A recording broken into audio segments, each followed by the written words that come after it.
Hello students, कैसे हैं आप सब। एक बार पुनः एक नए वीडियो के साथ आपके सामने उपस्थित हुआ हूं। हम लोग कक्षा 10 के विज्ञान के अंतर्गत भौतिक विज्ञान में प्रकाश के अपवर्तन के विषय में जान रहे हैं। पिछले वीडियो में भी हमने प्रकाश के अपवर्तन, क्रांतिक कोण और पूर्ण आंतरिक परावर्तन के विषय में अध्ययन किया था। आज हम लोग प्रकाश के अपवर्तन का एक टॉपिक छूट गया था। आज हम लोग प्रकाश की चाल तथा अपवर्तनांक के संबंध को जानेंगे थोड़ा सा, फिर लेंस के विषय में, फिर लेंस से संबंधित कुछ परिभाषाओं के विषय में जानेंगे। स्टूडेंट्स, जैसा कि आप लोग जानते हैं, हम लोगों की स्थितियां और परिस्थितियां कैसी हैं। इन परिस्थितियों में आपको केवल ऑनलाइन ही पढ़ाई करनी है। आपके लिए विद्यालय जाना संभव नहीं है, तो इसलिए आप घर पर ही रह करके मेहनत कीजिए। आप लोगों की बोर्ड की परीक्षा भी है, आपको फरवरी और मार्च के महीने में उसको भी फेस करना है, तो इसलिए आप जो है अभी से उसकी मेहनत और युद्ध स्तर पर, जैसे युद्ध के समय तैयारियां की जाती है, उसी तरह ये मान करके कि हाँ बहुत ही जल्द आपकी परीक्षा होने वाली है, अभी तो इतना दिन नहीं है, वो मान करके आप लोग पढ़िए। आइए ज़्यादा समय आपका न लेते हुए इसके विषय में जानते हैं, लेकिन उससे पहले आप हमारे चैनल को सब्सक्राइब जरूर कर लीजिए, बेल आइकन को दबा लीजिए, जिससे कोई भी वीडियो यदि हम अपलोड करते हैं तो आपको उसकी सूचना हो जाए, आपको खोजने की ज़रूरत ना पड़े या देखने की ज़रूरत ना पड़े कि कब क्या हुआ। आइए हम लोग इसके विषय में जानते हैं। जैसा कि पिछले वीडियो में हम लोगों ने प्रकाश के अपवर्तन और प्रकाश के अपवर्तन के अंतर्गत पूर्ण आंतरिक परावर्तन, प्रकाश का अपवर्तन इत्यादि टॉपिक्स पर फोकस किया था। आज हम प्रकाश की चाल और अपवर्तनांक के विषय में जानते हैं। देखिए, जैसा कि आप जानते हैं कि एक माध्यम के सापेक्ष दूसरे माध्यम का अपवर्तनांक, ध्यान से सुनिएगा, एक माध्यम के सापेक्ष दूसरे माध्यम का अपवर्तनांक उस माध्यम में उनकी चालों के अनुपात के बराबर होता है। एक माध्यम के सापेक्ष दूसरे माध्यम का अपवर्तनांक उनकी चालों के अनुपात के बराबर होता है। किसके? प्रकाश की चालों के अनुपात के बराबर होता है। उदाहरण के लिए, यदि कोई प्रकाश की किरण वायु से कांच में जा रही है, वायु से कांच में जा रही है, वायु क्या है? विरल माध्यम है, और ये क्या है? सघन माध्यम है। कोई प्रकाश की किरण विरल से सघन में माध्यम में जा रही है, तो हम जानते हैं कि वह अभिलंब की ओर झुक जाती है। ठीक है। अब ये क्या होगा? इसमें संबंध क्या होगा? ANG का मतलब वायु के सापेक्ष कांच का अपवर्तनांक इज इक्वल टू वायु में प्रकाश की चाल, वायु में प्रकाश की चाल बटे कांच में प्रकाश की चाल, कांच में प्रकाश की चाल। यानी किसी माध्यम के सापेक्ष उस माध्यम का अपवर्तनांक उस माध्यम में प्रकाश की चालों के अनुपात के बराबर होता है। इसी प्रकार से यदि वायु से किस में जा रही हो? जल में जा रही हो। सपोज दैट वायु से किस में जा रही हो? जल में जा रही हो ये किरण, तो क्या हो जाएगा? इसी प्रकार से ANW यानी वायु के सापेक्ष जल का अपवर्तनांक बराबर वायु में प्रकाश की चाल, वायु में प्रकाश की चाल बटे जल में प्रकाश की चाल, जल में प्रकाश की चाल। ठीक है। अब यदि वायु में प्रकाश की चाल क्या हो, c हो, इसको हम क्या मान लेते हैं, c मान लेते हैं, और इसको क्या मान लेते हैं, vg मान लेते हैं। v क्या है, वेग है इसका, प्रकाश का, किसमें, ग्लास में यानी कांच में। इसको क्या मान लेते हैं, c मान लेते हैं, और इसको मान लेते हैं vw मान लेते हैं। अब इसको समीकरण नंबर 1 मान लिए, इसको मान लिया 2, 1 हुआ 2 से, तो ANG upon ANW is equal to C upon VG upon C upon क्या हो जाएगा, VW। अब यदि इसको और सरल करते हैं तो ANG upon ANW is equal to, ये ऊपर चला जाएगा, क्या हो जाएगा, VW अपान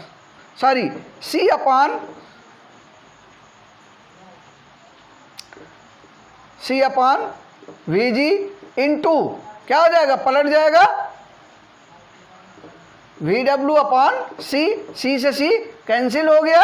अब ANG upon ANW is equal to VW upon VG।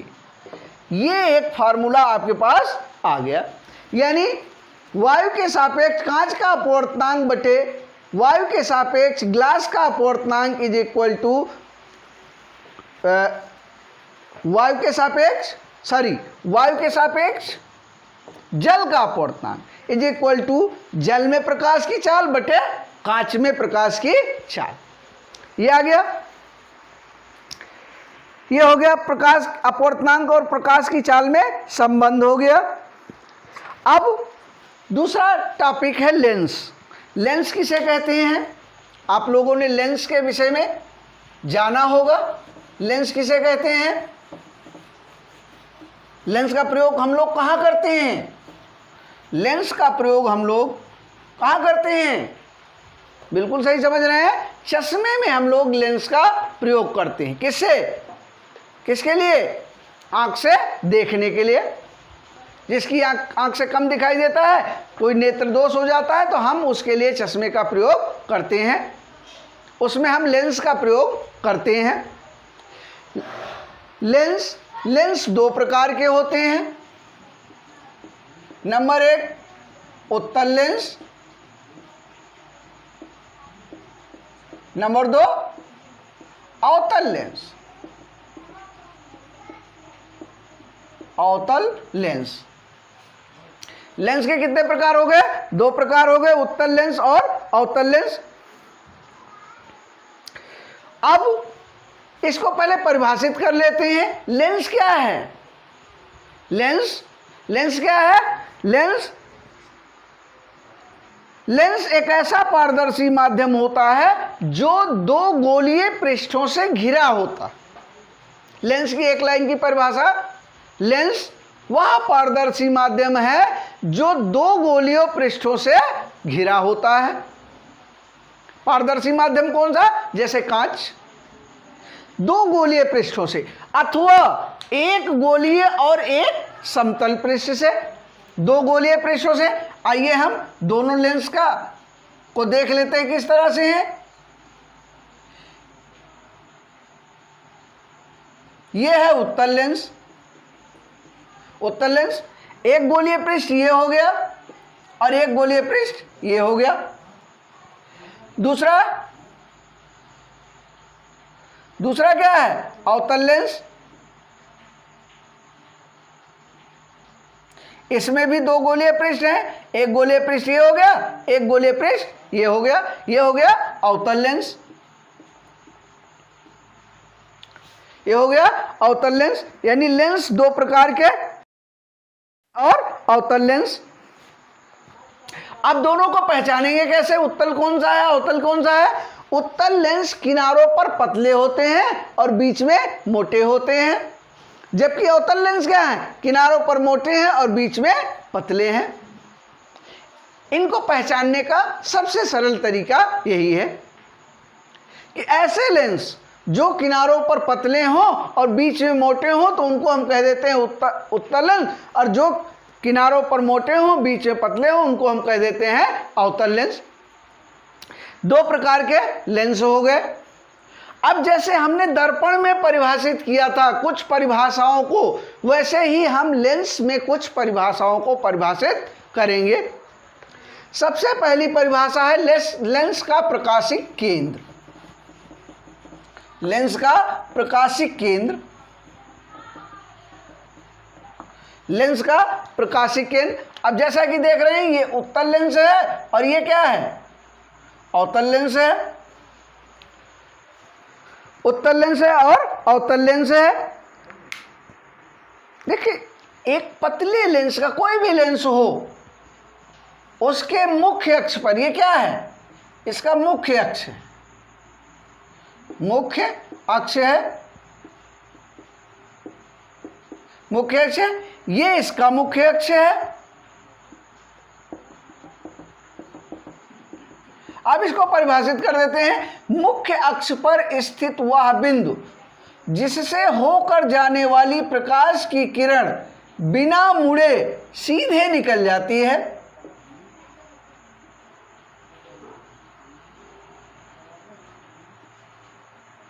बिना मुड़े सीधे निकल जाती है।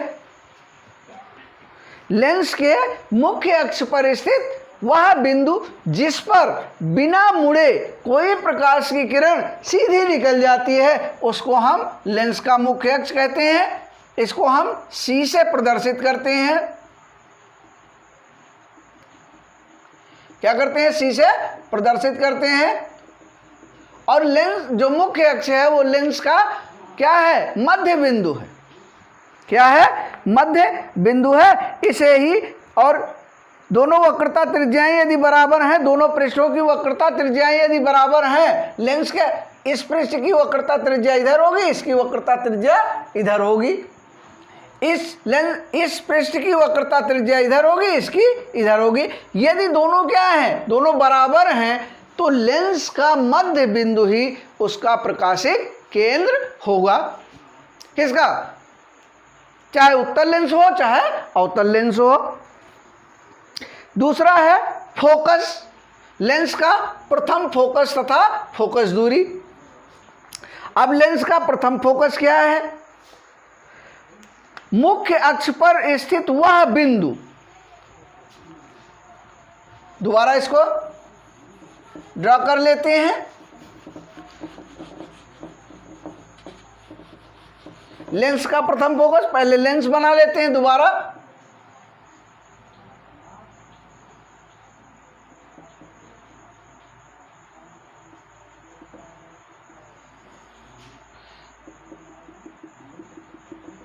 लेंस के मुख्य अक्ष पर स्थित वह बिंदु जिससे चलने वाली प्रकाश की किरण लेंस से अपवर्तन के पश्चात मुख्य अक्ष के समांतर चली जाती है, उस बिंदु को उत्तल लेंस का प्रथम फोकस कहते हैं। कौन से लेंस का, उत्तल लेंस का प्रथम फोकस कहते हैं। समझ रहे हैं नहीं समझ रहे। लेंस के मुख्य अक्ष पर स्थित वह बिंदु, एक निश्चित बिंदु जिससे चलने वाली प्रकाश की किरणें अपवर्तन के पश्चात मुख्य अक्ष के समांतर चली जाती हैं, इसी बिंदु को हम क्या कहते हैं, लेंस का प्रथम फोकस कहते हैं। इसको हम F डैश से प्रदर्शित करते हैं। यह तो हो गया उत्तल लेंस में। उत्तल लेंस में। अब अवतल लेंस में देखते हैं हम लोग। अवतल लेंस में भी यही है। थोड़ा सा कहीं ना कहीं परिभाषा कैसी है इसकी,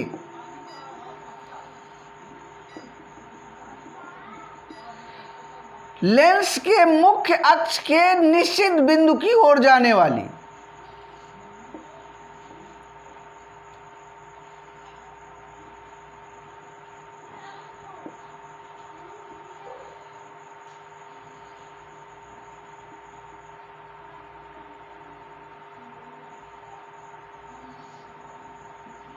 इस तरह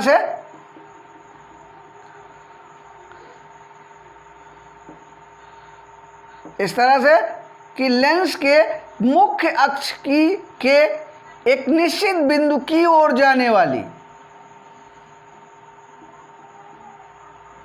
देख रहे हैं, ये किरणें कहां जा रही हैं? एक निश्चित बिंदु की ओर जा रही। लेंस के मुख्य अक्ष के एक निश्चित बिंदु की ओर जाने वाली प्रकाश की किरण अपवर्तन के पश्चात मुख्य अक्ष के समांतर हो जाती है। ठीक है, यह प्रतीत हो रही कहां जा रही है? एक निश्चित बिंदु की ओर, लेकिन ये अपवर्तन के पश्चात कहां चली गई? बिल्कुल मुख्य अक्ष के समांतर चली गई, बिल्कुल सीधी चली गई। इस बिंदु को अवतल लेंस में, इस बिंदु को क्या कहते हैं? इस बिंदु को अवतल लेंस का प्रथम फोकस कहते हैं। अब ऐसे ही फोकस दूरी भी हो गई। लेंस के प्रकाशिक केंद्र से, ये क्या है? प्रकाशिक केंद्र सी, यहां भी ये क्या है? प्रकाशिक केंद्र सी है। अब यहां से यहां तक की दूरी क्या है? प्रथम फोकस दूरी है। और यहां से यहां तक की फोकस दूरी क्या है? ये भी प्रथम फोकस दूरी है। समझ में आ रहा है? अब लेंस की द्वितीय फोकस दूरी, इसी से समझ लेते हैं लेंस की द्वितीय फोकस दूरी। लेंस की द्वितीय फोकस दूरी जस्ट इसका उल्टा है।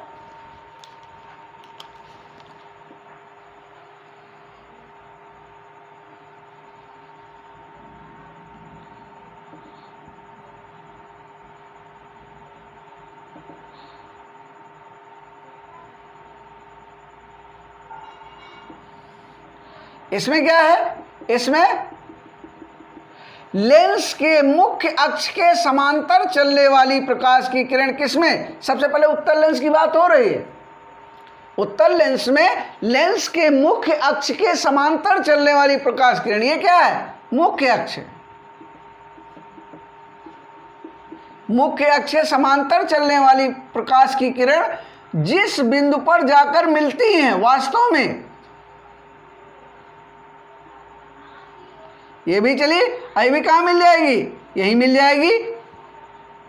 ये यहां से चली और ये भी कहाँ मिल जाएगी? ये भी यहीं जाकर के मिल जाएगी।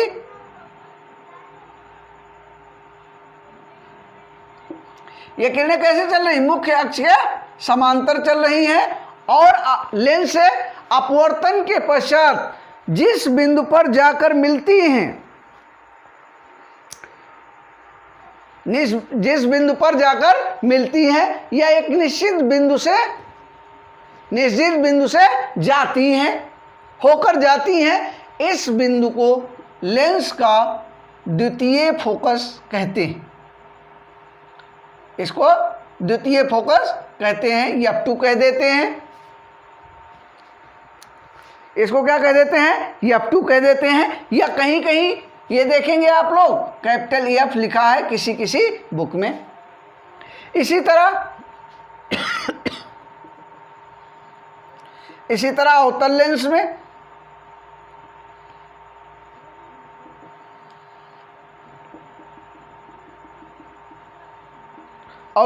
में यह है इसका मुख्य अक्ष है। अवतल लेंस में तो अवतल लेंस में भी मुख्य अक्ष के समांतर चलने वाली प्रकाश की किरण, मुख्य अक्ष के समांतर चलने वाली प्रकाश की किरण किसी बिंदु से आती हुई प्रतीत होती। अब देखिए, ये यहां समांतर चली और फिर यहां चली गई। अब क्या होगा, ये इस बिंदु से क्या होगा, आती हुई प्रतीत होती है।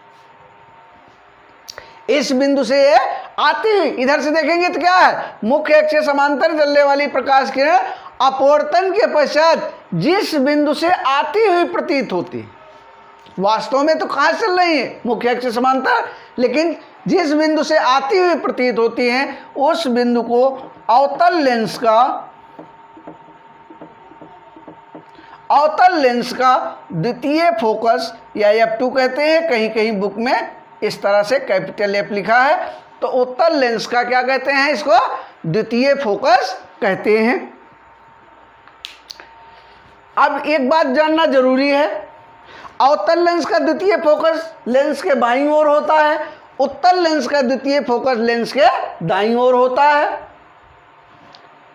उत्तल लेंस में प्रथम फोकस लेंस के बाईं ओर होता है और अवतल लेंस में प्रथम फोकस लेंस के दाईं ओर होता है। इस चीज का विशेष ध्यान रखेंगे। अब लेंस के प्रकाशिक केंद्र C से द्वितीय फोकस के बीच की दूरी को हम लेंस की द्वितीय फोकस दूरी कहते हैं, और इसमें भी वही है कि लेंस के वक्रता केंद्र से द्वितीय फोकस के बीच की दूरी को हम लेंस की द्वितीय फोकस दूरी कहते हैं।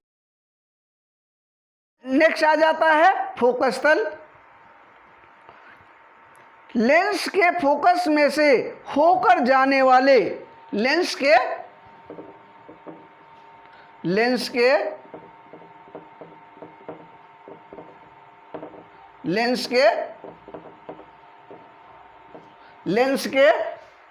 फोकस में से होकर जाने वाले लेंस के फोकस में से होकर जाने वाले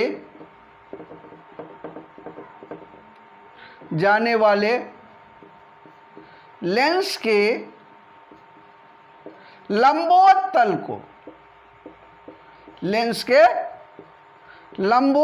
को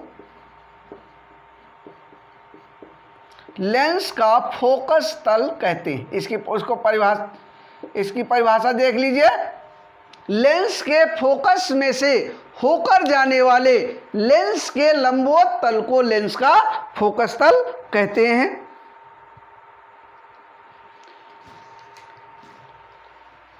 तो ये रहा प्रकाश की चाल और अपवर्तनांक पे संबंध। हमने आपको बताया लेंस को परिभाषित किया और लेंस से संबंधित कुछ परिभाषाएं। अगले वीडियो में हम लेंस से प्रतिबिंब बनाने के नियम को देखेंगे, क्या क्या नियम है। जिस प्रकार से हमने दर्पण में प्रतिबिंब बनाने के नियम को देखा था, उसी प्रकार से हम लेंस में प्रतिबिंब बनाने के नियम को देखेंगे, समझेंगे। फिर लेंस द्वारा विभिन्न स्थितियों में प्रतिबिंब का बनना समझेंगे।